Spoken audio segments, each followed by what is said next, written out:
Price be to Jesus Christ and Blessed Virgin Mary. Welcome back to Catholic വർക്കബി. ഞാൻ ആഷിഖ് ജോയ്. ഇന്ന് നമ്മൾ കാരണയുടെ അവസാന മണിക്കൂറിൽ 1-ലും 2-ലും പറഞ്ഞിരിക്കുന്ന നരകത്തെ പറ്റിയുള്ള മെസ്സേജസാണ് നമ്മൾ കേൾക്കാൻ പോകുന്നത്. സോ അതിലോട്ട് വരുന്നതിന് മുൻപ് as usual let us begin with a prayer. Pater noster, qui es in calis, sanctificetur nomen tuum, adveniat regnum tuum, fiat voluntas tua, sicut in cielo et in terra. Panem nostrum quotidianum de nobis hodie, et dimite nobis debita nostra, sicut et nos dimitimus debitoribus nostris, et ne nos inducas in tentationem, sed libera nos a malo. Amen. So കാരണയുടെ അവസാന മണിക്കൂർ volume 1-ൽ സന്ദേശം 86 അന്ത്യവിധി ശുദ്ധീകരണ സ്ഥലം നരകം എന്നതിനെക്കുറിച്ചാണ്. So ശുദ്ധീകരണ സ്ഥലത്തിൻ്റെ 3 തലങ്ങളെപ്പറ്റി പറയുന്നുണ്ട്. സോ നമ്മുടെ വിഷയം നരകമായതുകൊണ്ട് അതിനെപ്പറ്റി മാത്രമേ നമ്മളിപ്പം പറയുന്നുള്ളൂ. സോ ഞാൻ 148 പേജിൽ നിന്ന് ആരംഭിക്കുകയാണ്. ഈശോ പറയുകയാണ്, എൻ്റെ മക്കളെ, ഈ ലോകത്തിൽ നിന്നുള്ള കടന്നു പോകലിന് ശേഷം ആത്മാക്കൾ ചെന്നെത്തുന്ന ആത്മീയ ഇടങ്ങളാണ് സ്വർഗവും നരകവും ശുദ്ധീകരണ സ്ഥലവും. ഞാൻ വ്യക്തമാക്കട്ടെ, ഈശോ വ്യക്തമാക്കുകയാണ്, അവ ഒരു അവസ്ഥയല്ല, പിന്നെയോ ഒരു സ്ഥലമാണ്. സഭ പഠിപ്പിക്കുന്നത് ഇതൊരു അവസ്ഥയാണ് എന്നാണ്. ഈശോ പറയുന്നു സ്വർഗവും നരകവും ശുദ്ധീകരണ സ്ഥലവും, ഞാൻ വ്യക്തമാക്കട്ടെ, അവ ഒരു അവസ്ഥയല്ല, പിന്നെയോ ഒരു സ്ഥലമാണ്.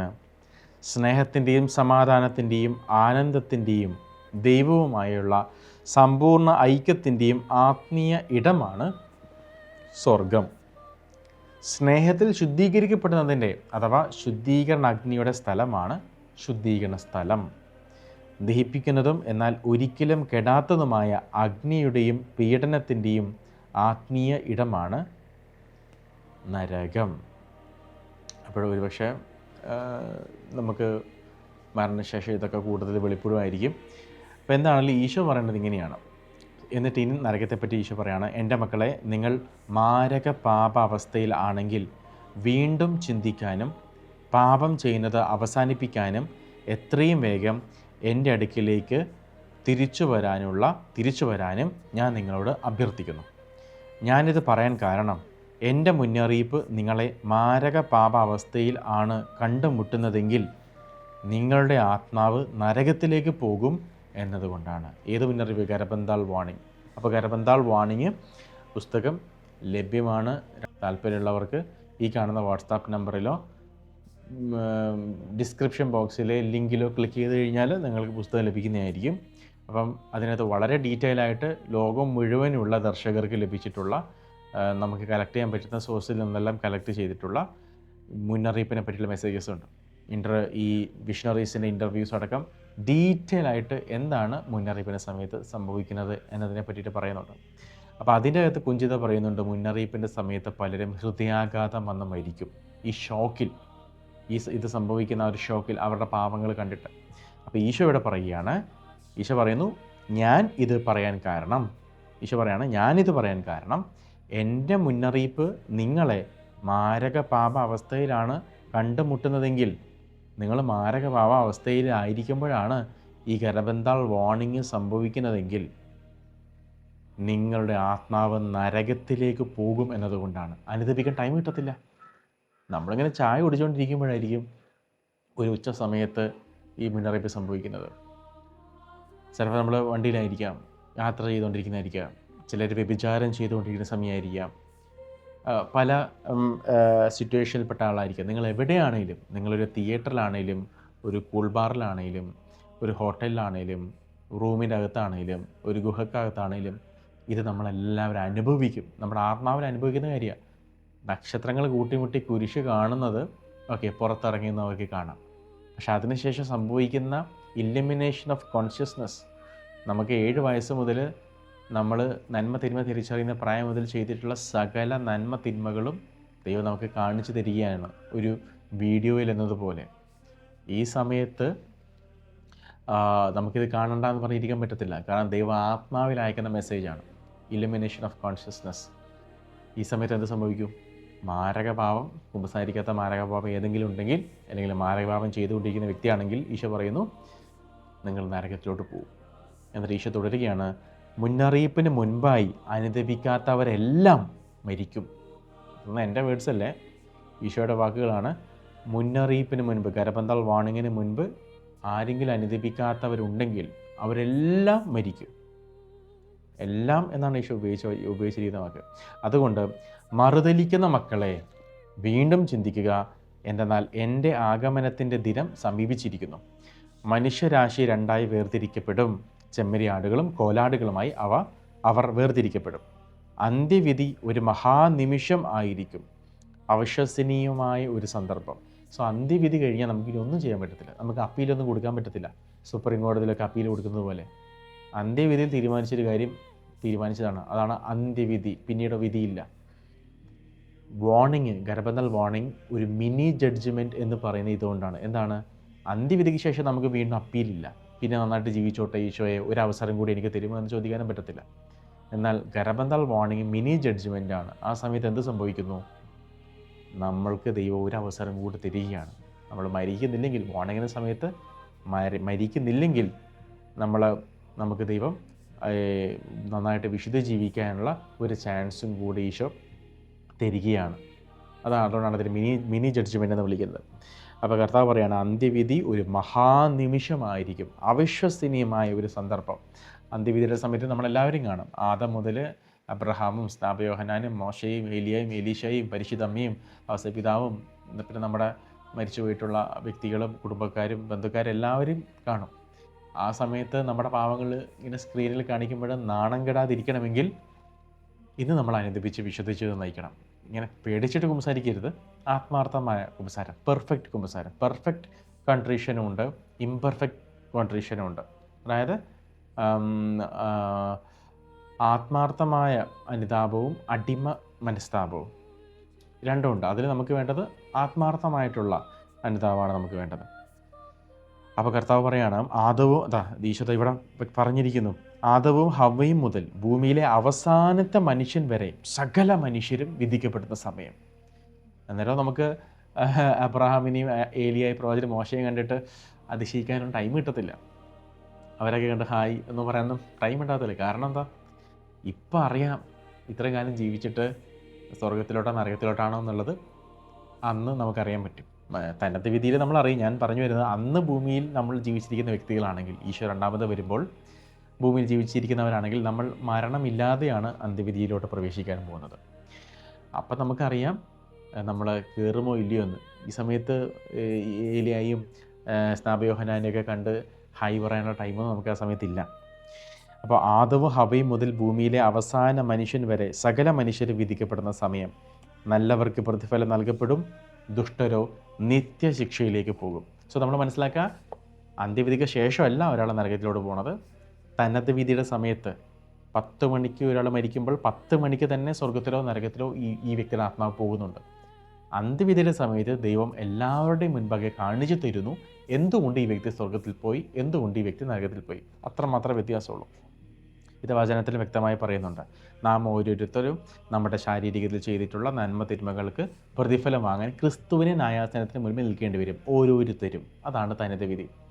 പിന്നീട് ഈശോ പറയുന്നുണ്ട്, നിങ്ങൾ പുരമുകളിൽ നിങ്ങൾ വീട്ടിൽ ചെവിക്കുള്ളിൽ മന്ത്രിച്ചത് പുരമുകളിൽ നിന്ന് പ്രഘോഷിക്കപ്പെടും. അതാണ് അന്ത്യവിധിയുടെ സമയത്ത് സംഭവിക്കുന്നത്. എന്തുകൊണ്ട് ഇന്നയാൾ നരകത്തിൽ പോയി, എന്തുകൊണ്ട് ഈ കാറ്റഗിസം ടീച്ചർ നരകത്തിൽ പോയി, എന്തുകൊണ്ട് ഈ വചന പ്രഘോഷകൻ നരകത്തിൽ പോയി എന്നുള്ളത് കർത്താവ് എല്ലാവരും കാണിക്കുന്നതാണ് അന്ത്യവിധിയുടെ സമയം. ആ അന്ത്യവിധിയുടെ സമയത്ത് സംഭവിക്കുന്ന എന്താണ്? ഭൂമിയിലുള്ള നമ്മുടെ ശരീരങ്ങൾ, അത് കപ്പലപകടത്തിൽ മരിച്ച കടലിലുള്ള ആൾക്കാരുടെ ബോഡി ആണെങ്കിലും, സെമിത്തേരിയിൽ അടക്കിയ ബോഡി ആണെങ്കിലും, ട്രെയിൻ അപകടത്തിൽപ്പെട്ടവരുടെ ബോഡി ആണെങ്കിലും, ഏത് രീതിയിലുള്ളതാണെങ്കിലും അവരുടെ ബോഡിയൊക്കെ ഉയർത്തെഴുന്നേൽക്കുമെന്ന് പറയുന്നുണ്ട്. വെളിപാട് പുസ്തകത്തിൽ വ്യക്തമായി പറയുന്നുണ്ട്, കടൽ ഈ ബോഡി വിട്ടുകൊടുത്തു, ഇന്നത് ബോഡി വിട്ടുകൊടുത്തു എന്ന് പറയുന്നുണ്ട്. അങ്ങനെ ഈ ബോഡി ഉയർപ്പിക്കപ്പെടുന്നു. ഓൾറെഡി സ്വർഗത്തിലോ നരകത്തിലോ ശുദ്ധീകരണ സ്ഥലത്തോ ഉള്ള ആത്മാക്കൾ ഈ ബോഡി സ്വീകരിക്കുന്നു, ഗ്ലോറിഫൈഡ് ബോഡിയായിട്ട് തമ്പുരാൻ്റെ മുൻപിൽ വരുന്നു. അതാണ് ദാനിയേൽ പ്രവാചകൻ പറയുന്നത്, ഭൂമിയിൽ ഉറങ്ങുന്ന അനേകർ ഉണരും, പൊടിയിൽ ഉറങ്ങുന്ന അനേകർ ഉണരും, ചിലർ നിത്യജീവനായും ചിലർ നിത്യ ലജ്ജക്കായും എന്ന് പറയുന്നുണ്ട്. അങ്ങനെ എല്ലാവരും കൂടെ വന്നു കഴിഞ്ഞ് അവിടുന്ന് കർത്താവ് വീണ്ടും വിധിക്കുകയാണ്, എല്ലാവരും കാണുക. പിന്നീട് ശുദ്ധീകരണ സ്ഥലമില്ല. ഈശോയുടെ രണ്ടാം വരവ് വരെ മാത്രമേ ശുദ്ധീകരണ സ്ഥലമുള്ളൂ. പിന്നെ സ്വർഗവും നരകവും മാത്രമേ ഉള്ളൂ. എന്നാൽ കർത്താവ് പറയുന്നു, സഹോദരരെ വെറുക്കുകയും അവർക്ക് ദ്രോഹം ചെയ്യുകയും അവരോട് സ്നേഹമോ അനുകമ്പയോ കാണിക്കാതിരിക്കുകയും ചെയ്തുകൊണ്ട് എന്നെ വെറുക്കുന്നവരെ, കപടനാട്യക്കാരും നുണയന്മാരും കള്ളന്മാരും പരദൂഷകരും പരദ്വേഷികളും നാശകാരികളും ആയവരെ, നിങ്ങൾക്ക് അവകാശമില്ലാത്തവയാണ് നിങ്ങൾ കൈവശപ്പെടുത്തുന്നത്. പരദൂഷണവും കുറ്റം പറച്ചിലെന്ന് പറഞ്ഞാൽ ഉറപ്പാണ് എൻ്റെ പറയുമ്പോഴവരെ നമ്മളെ സ്വർഗത്തിൻ്റെ പടിവാതിൽ പോലും കാണത്തില്ല. നമ്മൾ നാലാളോട് പറയണമെന്നില്ല. നമ്മുടെ വീട്ടിൽ നിന്ന് പോലും ഒരാളെപ്പറ്റി കുറ്റം പറഞ്ഞാൽ, പരദൂഷണം പറഞ്ഞാൽ, ഇല്ലാകഥ പറഞ്ഞാൽ, നമ്മൾ ഓർക്കുക സ്വർഗരാജ്യത്തിൻ്റെ പടിവാതിൽ പോലും നമ്മൾ കാണില്ല. നമ്മൾ ചിന്തിക്കരുത് കൊലപാതകവും ഈ പറയുന്ന സ്വർഗവും ഒക്കെ മാത്രമാണ് മാരകപാപം എന്നുള്ളത്. നോ, പരദൂഷണം ഏറ്റവും നമ്പർ 1 പാപങ്ങളിലൊന്നാണ്. നിങ്ങൾ മറ്റുള്ളവരെ കൊല്ലുകയും വഴിപിഴപ്പിക്കുകയും ഒഴിവാക്കുകയും അകറ്റി നിർത്തുകയും ബന്ധനത്തിലാക്കുകയും മോശമായി പെരുമാറുകയും ചെയ്തു. അതുകൊണ്ട് ഞാൻ നിങ്ങളെ അറിയുന്നില്ല. കേട്ടോ, അന്നത്തെ ഏറ്റവും വേദനിപ്പിക്കുന്നൊരു വാക്കാണിത്. ഞാൻ നിങ്ങളെ അറിയുകയില്ല. തമ്പുരാൻ പറയുകയാണ്. ആയിരക്കണക്കിന് പരിശുദ്ധ കുർബാന കൂടി, ആയിരക്കണക്കിന് തവണ ജപമാല ചൊല്ലി. പക്ഷേ തമ്പുരാൻ ഇവിടെ പറയാൻ എന്താണ്? നിങ്ങൾ മറ്റുള്ളവരെ കൊല്ലുകയും വഴിപിഴപ്പിക്കുകയും ഒഴിവാക്കുകയും അകറ്റി നിർത്തുകയും ബന്ധനത്തിലാക്കുകയും മോശമായി പെരുമാറുകയും ചെയ്തു. ഇതുകൊണ്ട് ഈശോ പറയുന്നു, ഞാൻ നിങ്ങളെ അറിയുന്നില്ല. ഇന്നാണ് നിങ്ങളുടെ അവസാന ദിനം. നിങ്ങളുടെ പ്രതിഫലം നിത്യനാശമായിരിക്കും. ഓക്കെ, അപ്പോൾ ഇതാണ് വോളിയം 1 നരകത്തെപ്പറ്റി പറയുന്ന ഭാഗം. വോളിയം 2 77-ാമത്തെ സന്ദേശം 71-ാമത്തെ പേജിൽ ഈശോ പറയാണ്, എൻ്റെ മക്കളെ നോക്കുക, ഇന്ന് സാത്താൻ നരകത്തിൻ്റെ ആഴങ്ങളിൽ തൻ്റെ വിരുന്ന് ആഘോഷിക്കുകയാണ്. നിങ്ങൾ അവനെ വീണ്ടും കാണും. ശപിക്കപ്പെട്ടവരും പാപികളും അനീതി പ്രവർത്തിക്കുന്നവരും വസിക്കാൻ വിധിക്കപ്പെട്ടിരിക്കുന്ന നരകത്തിൻ്റെ ഇരുൾ കുഴിയിൽ നിങ്ങൾ കാണും. അപ്പം ഈശോ പറയാണ്, പാപം ചെയ്യുന്ന ആളുകൾ പിശാചിനെ നേരിട്ട് കാണും.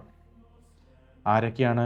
ശപിക്കപ്പെട്ടവരും പാപികളും അനീതി പ്രവർത്തിക്കുന്നവരും വസിക്കാൻ വിധിക്കപ്പെട്ടിരിക്കുന്ന നരകത്തിലെ ഇരുൾക്കുഴിയിൽ നിങ്ങൾ കാണും.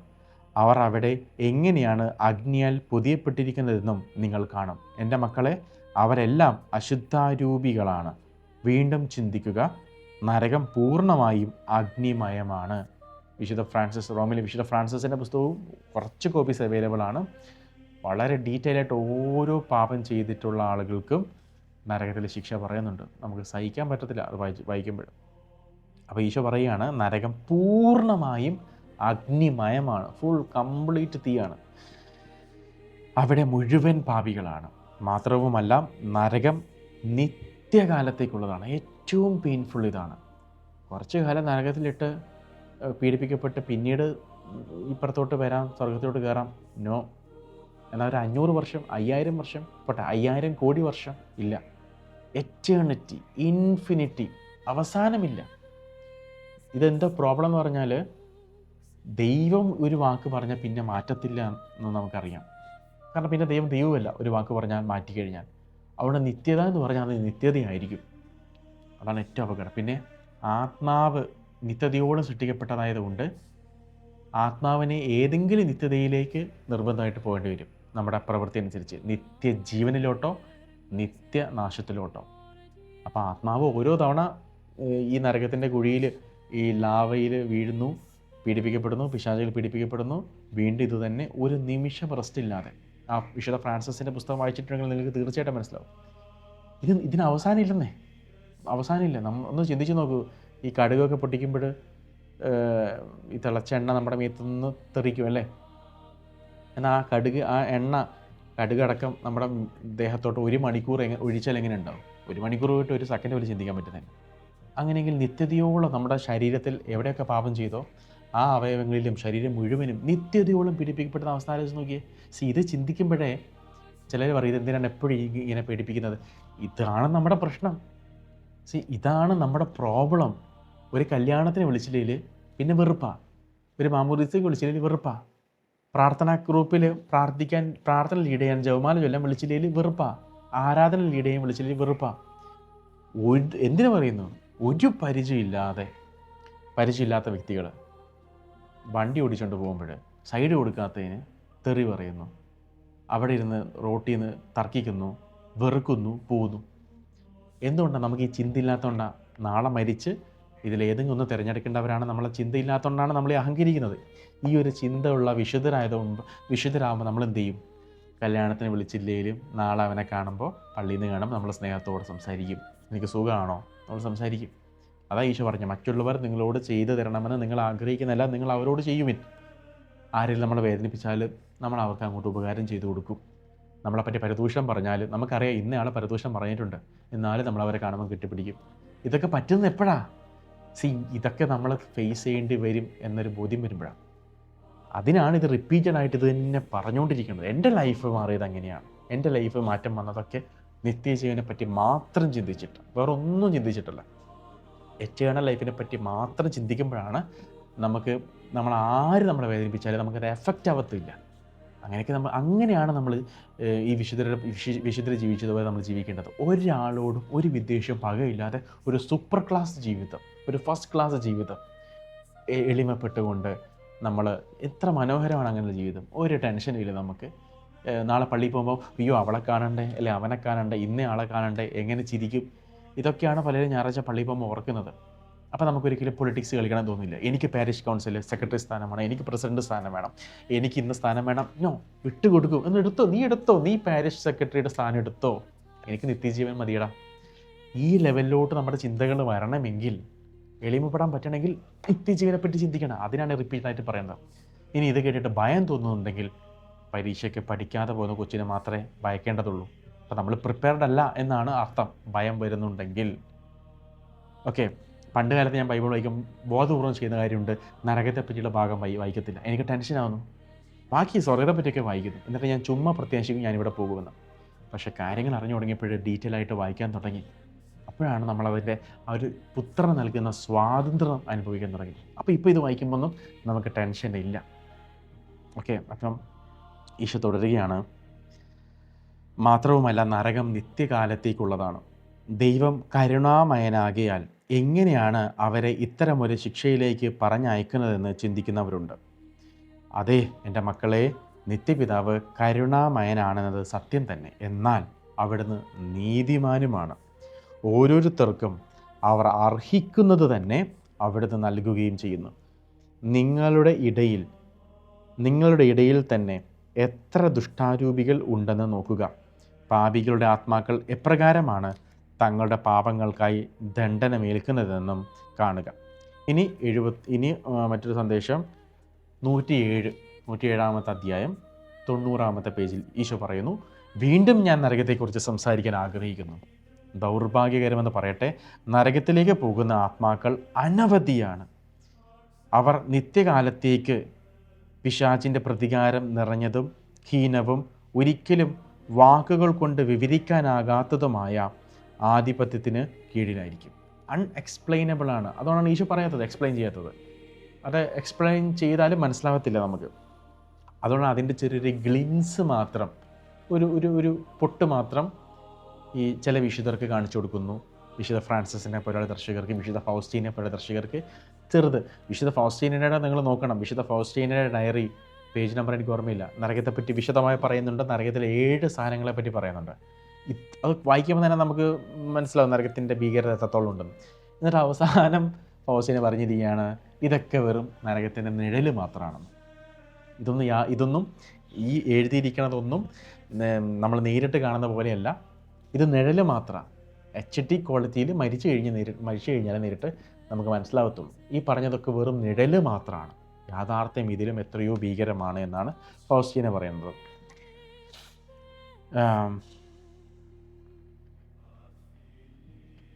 ഓക്കെ, അപ്പം ഈശോ പറയുകയാണ്, നരകത്തിലേക്ക് പോകുന്ന ആത്മാക്കൾ അനവധിയാണ്. അവർ നിത്യകാലത്തേക്ക് പിശാചിൻ്റെ പ്രതികാരം നിറഞ്ഞതും ഹീനവും ഒരിക്കലും വാക്കുകൾ കൊണ്ട് വിവരിക്കാനാകാത്തതുമായ ആധിപത്യത്തിന് കീഴിലായിരിക്കും. ഇപ്രകാരം നരകത്തിൽ പിശാചുക്കളുടെ അധീനതയിലുള്ള ആത്മാക്കൾ തങ്ങൾ ഒരിക്കൽ ആ ദുഷ്ട പിശാചുക്കളുടെ പ്രലോഭനങ്ങൾക്കും നുണകൾക്കും നിർദ്ദേശങ്ങൾക്കും വഴങ്ങിക്കൊടുത്തതിനെ ഓർത്ത് കടുത്ത നിരാശയിലായിരിക്കും. ദൈവം എത്രയോ അവസരങ്ങൾ തന്നിട്ട് നമ്മളത് ഉപയോഗിച്ചില്ല. മാത്രമല്ല സാത്താൻ്റെ പ്രലോഭനത്തെ നമ്മൾ വഴങ്ങിക്കൊടുത്തു എന്ന നിരാശ. ഇത് അവരെ സംബന്ധിച്ചിടത്തോളം അവസാനമായിരിക്കും. അവർ ഇനി ഒരിക്കലും സന്തോഷമോ സ്നേഹമോ സമാധാനമോ അനുഭവിക്കില്ല. നമ്മൾ ഇന്ന് അനുഭവിക്കുന്ന സമാധാനം, നമുക്ക് എന്തുമാത്രം സഹനങ്ങളും ദുരിതങ്ങളുണ്ടെങ്കിലും നമ്മൾക്ക് അറിയാത്തൊരു സമാധാനം നമ്മൾ അനുഭവിക്കുന്നുണ്ട്. കാരണം ഈ ലോകം ദൈവ സാന്നിധ്യം ഉള്ളതുകൊണ്ട്. എന്നാൽ ദൈവ സാന്നിധ്യം ഒട്ടും ഇല്ലാത്ത, ദൈവ സാന്നിധ്യമേ ഇല്ലാത്തൊരു സ്ഥലം നമ്മൾ ഒരിക്കലും അനുഭവിച്ചിട്ടില്ല. നമ്മൾ അതിയായ സഹനത്തിലൂടെ കടന്നു പോകുമ്പോഴും ദൈവ സാന്നിധ്യമില്ലാത്തൊരവസ്ഥ നമ്മൾ ജീവിതത്തിൽ അനുഭവിച്ചിട്ടില്ല. ഒട്ടും വറ്റി വരേണ്ട അവസ്ഥ.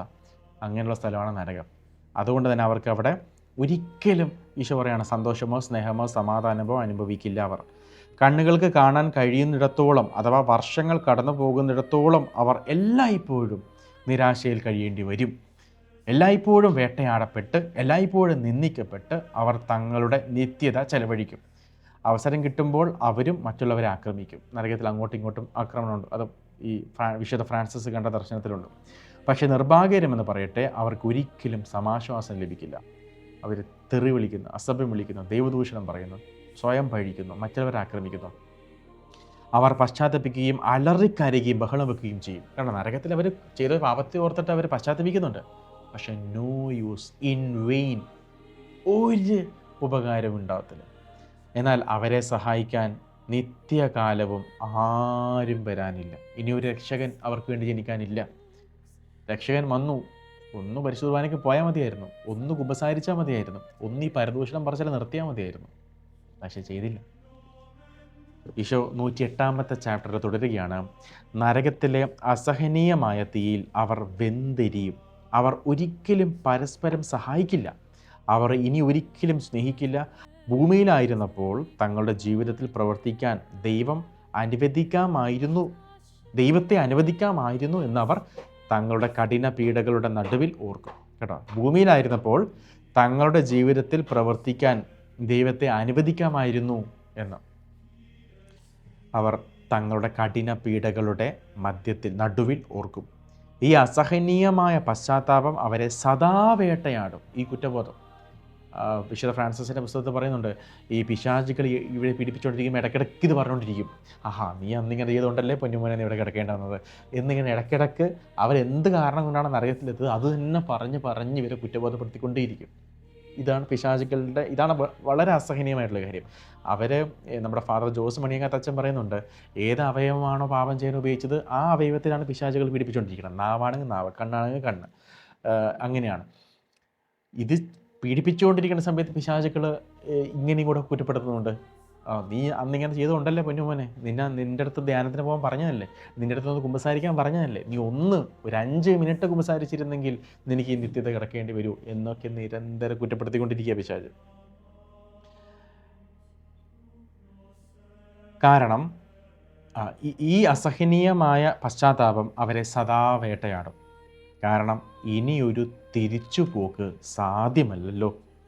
അവർ 1000 പാദങ്ങൾ കൊണ്ട് അങ്ങോട്ടും ഇങ്ങോട്ടും ഓടും. കർത്താവ് പറയാണ്, ഈ നരകത്ത് കിടന്ന് ഓടും. അവർ നിരന്തരം അനുസരണക്കേടിൽ ജീവിച്ചതിൻ്റെ കുറ്റബോധം അവരെ ഒരിക്കലും വിട്ടുപോകില്ല. കണ്ടോ, നിരന്തരം അനുസരണക്കേടിൽ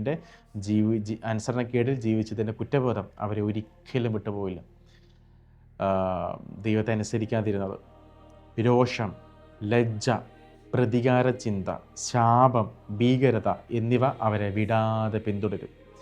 അവർ പരാജയപ്പെട്ടവരാണ്. ഭയാനകമായ വിധത്തിൽ ദുർഗന്ധം വമിക്കുന്നവരും വൃത്തികെട്ടവരും രോഗാതുരരും ആയിരിക്കും. അവർ പിശാചുക്കളുടെ ഇടയിൽ പിശാചുക്കളായി തീരും.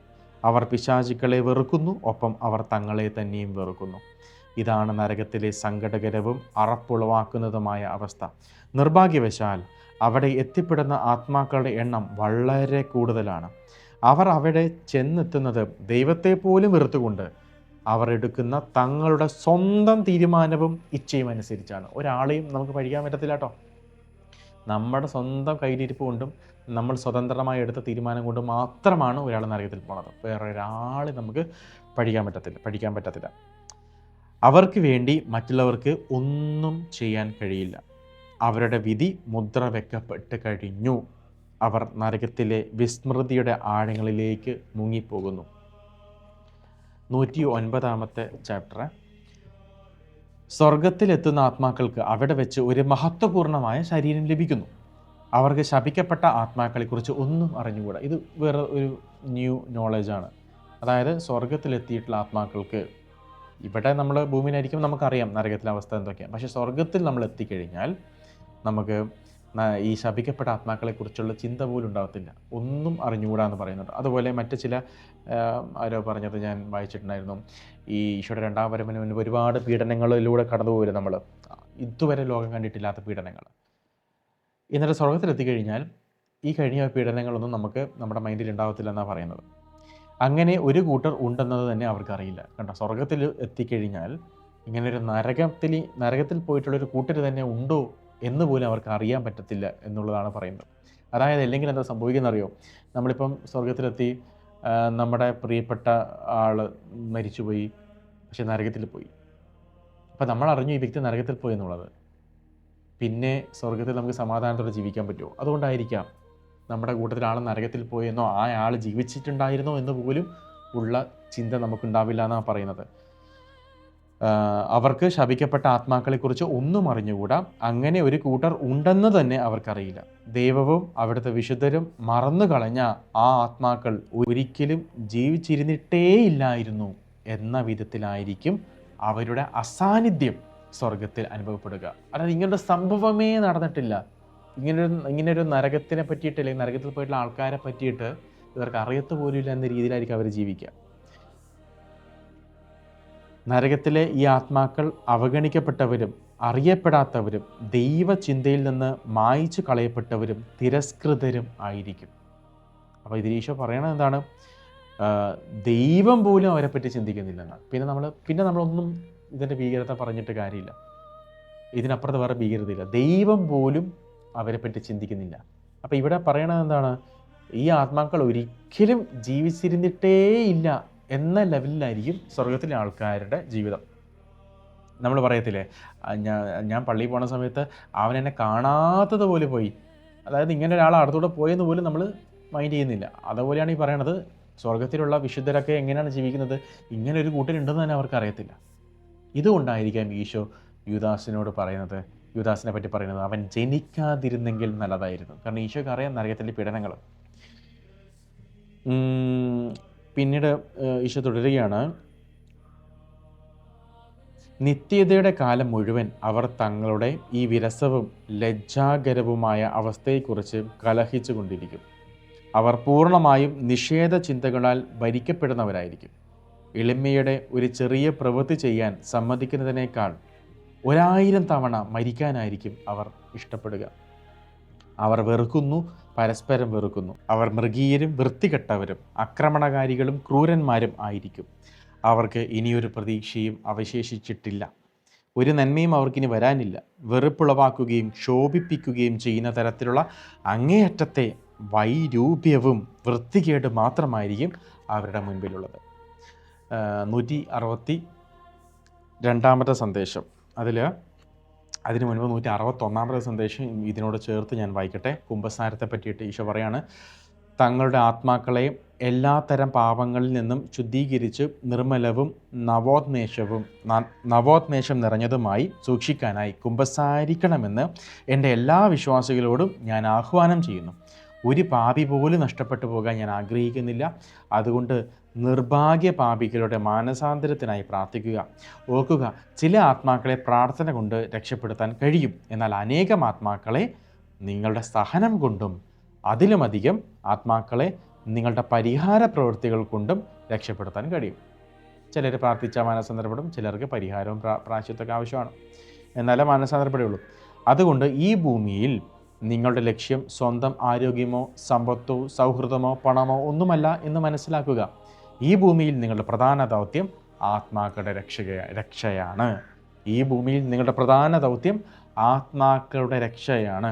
ഇപ്രകാരം നിങ്ങളുടെ ജീവിതത്തെ ആത്മാക്കളുടെ രക്ഷയ്ക്കായി മാറ്റുമെങ്കിൽ നിങ്ങൾക്ക് അതിനനുസരിച്ചുള്ള പ്രതിഫലം ലഭിക്കും. അതുകൊണ്ട് പ്രിയമുള്ളവരെ, അങ്ങ് ഇറങ്ങി പുറപ്പെടുക. ആത്മാക്കളുടെ സ്വന്തം ആത്മാവിനെ ആദ്യം സേഫ് സോണിലെത്തിക്കുക, രക്ഷയുടെ അനുഭവത്തിലായിരിക്കുക, എപ്പോഴും അനുദപിക്കുന്നതിൻ്റെ ഹൃദയം ഉണ്ടായിരിക്കുക. എന്നിട്ട് കണ്ണ് കാണുന്നവർക്കെല്ലാം ഈശോയെ പറ്റിയിട്ട് പറയുക. 162 സന്ദേശം, നരകം എന്ന യാഥാർത്ഥ്യം. പ്രിയപ്പെട്ടവരെ, നരകം എന്നൊന്നില്ല എന്ന നുണയിൽ ഉൾപ്പെട്ട് വഞ്ചിതരാകരുത്. ഞാൻ പറയുന്നു, നരകമുണ്ട്, സ്വർഗമുണ്ട്, ശുദ്ധീകരണ സ്ഥലവുമുണ്ട്.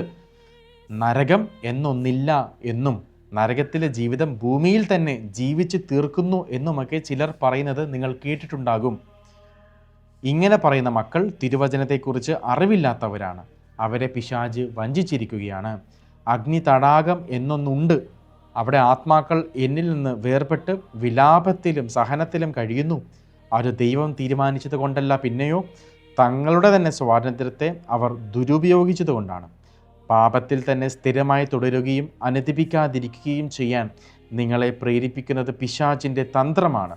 മാനസാന്തരത്തിനായി എന്നിലേക്ക് നോക്കുന്നതിൽ നിന്നും നിങ്ങളുടെ ജീവിതം ദൈവം ആഗ്രഹിക്കുന്നത് പോലെ ക്രമപ്പെടുത്തുന്നതിൽ നിന്നും നിങ്ങളെ തടയാനായി പിശാച് ഉപയോഗിക്കുന്ന തന്ത്രങ്ങൾ തന്നെ. ഓക്കെ, ഇതും കൂടെ വായിച്ചേക്കാം. 163. എൻ്റെ പിതാവ് നിങ്ങളെ സൃഷ്ടിച്ചത് നിങ്ങൾ നഷ്ടപ്പെട്ടു പോവുകയോ നരകത്തിൽ വീഴുകയോ ചെയ്യാൻ വേണ്ടി ആയിരുന്നില്ല എന്നോർക്കുക. നിത്യാനന്ദം ആസ്വദിക്കാൻ വേണ്ടിയാണ് നിങ്ങൾ സൃഷ്ടിക്കപ്പെട്ടത്. കേട്ടോ, നിത്യാനന്ദം ആസ്വദിക്കാൻ വേണ്ടിയാണ് നമ്മൾ സൃഷ്ടിക്കപ്പെട്ടത്. എന്നാൽ എൻ്റെ ജനം എന്നെ വല്ലാതെ തെറ്റിദ്ധരിച്ചു. ഞാൻ കരുണാമയനാണെന്നും എന്നാൽ അതേസമയം നീതിമാനായ ഒരു വിധിയാളനല്ലെന്നും അവർ കരുതി. എന്നാൽ ഓർക്കുക, മരണത്തിന് ശേഷം സഹനത്തിൻ്റെ ഒരു സ്ഥലമുണ്ടെന്നത് നിഷേധിക്കുന്നവരോട് ഞാൻ പറയുന്നു, തീർച്ചയായും ശിക്ഷ ഉണ്ട്. ഞാൻ കരുണയില്ലാത്ത ഒരു ദൈവമല്ല. എൻ്റെ കരുണ അനന്തമാണ്. ഞാൻ ശിക്ഷിക്കുന്ന ഒരു ദൈവമല്ല, എന്നാൽ മനുഷ്യൻ സ്വയം ശിക്ഷിക്കുകയാണ് ചെയ്യുന്നത്. അങ്ങനെ അവൻ ഈ ലോകം വിട്ടു പോകുന്നതിന് ശേഷം തങ്ങൾ ചെയ്ത പാപങ്ങൾ ഹേതുവായി സഹിക്കുന്നത് തുടരുകയും ചെയ്യുന്നു. അതേ സഹനത്തിൻ്റെ ഈ ഒരു സ്ഥലം സത്യത്തിൽ ഉണ്ട്. അതിനെ നിങ്ങൾ നിഷേധിക്കരുത്. ഈശോയുടെ ശക്തമായ വാണിംഗാണ്. നരകം ഉണ്ട്. സോ പരിശുദ്ധമായിട്ട് പ്രാർത്ഥിച്ചുകൊണ്ട് നമുക്ക് അവസാനിപ്പിക്കാം. ആവേ മരിയ ഗ്രാസിയ പ്ലേന ഡോമിനസ് തേക്കും ബെനഡിക്താ ഇൻ മുളിയേരിബൂസ് എർ ബെനഡിക്ടൂസ് ഫ്രുക്ടൂസ് വെൻട്രീസ് ടു യേസൂസ് സാന്താ മരിയ മാതർ ദൈ ഓരാ പ്രോ നോബിസ് പെക്കാറ്റോരിബൂസ് നുങ്കേ തിന്നോര മോർത്തിസ് നോസ്തറെ ആമേൻ. വിവ ക്രിസ്റ്റോറെ.